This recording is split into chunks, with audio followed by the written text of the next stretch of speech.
Dalam acara silaturahim bersama sejumlah tokoh masyarakat dan pengurus IKBM Kalbar, Ketua Majelis Kehormatan IKBM Kalbar Haji Mahalli Ilyas berpesan kepada seluruh jajaran pengurus IKBM agar jangan merasa lelah berjuang di organisasi IKBM.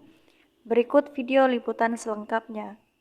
Ketua Majelis Kehormatan Ikatan Keluarga Besar Madura, Kalimantan Barat, Haji Mahalli Ilyas berpesan kepada seluruh jajaran pengurus IKBM agar jangan merasa lelah berjuang di organisasi IKBM karena sekecil apapun upaya atau jerih payah yang dilakukan di organisasi IKBM memiliki dampak bagi masyarakat di grassroots.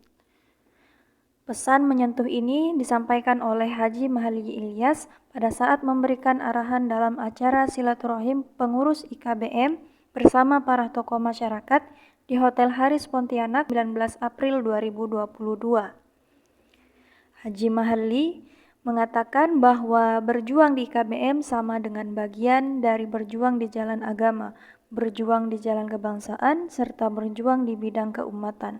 Untuk itu, semua elemen pengurus di organisasi IKBM tidak boleh mengenal kata lelah dalam setiap perjuangannya. Kebaikan IKBM sebagai wadah yang memberikan energi kebaikan, energi kemajuan, energi kekompakan, energi keikhlasan, dan energi keberhasilan. Untuk itu, berjuang di IKBM merupakan bagian dari berjuang di jalan agama, di jalan kebangsaan, dan berjuang di jalan keumatan.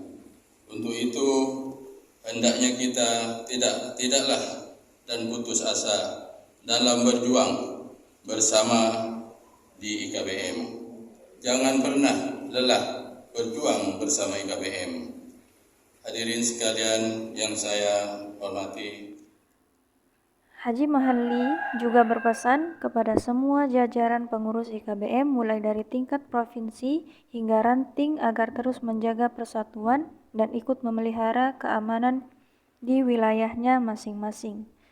Acara silaturahim dan buka bersama IKBM Kalbar turut dihadiri oleh Habib Fahmi Al-Muntahar, sejumlah tokoh di Kalimantan Barat, serta pengurus dari IKBM di tingkat kabupaten. Muslimin bijahi nabiyika sayyidina Muhammadin sallallahu alaihi wasallam. Allahumma muyassir kulli asir wa yajid Dari Kota Pontianak, tim Mixem Radio melaporkan.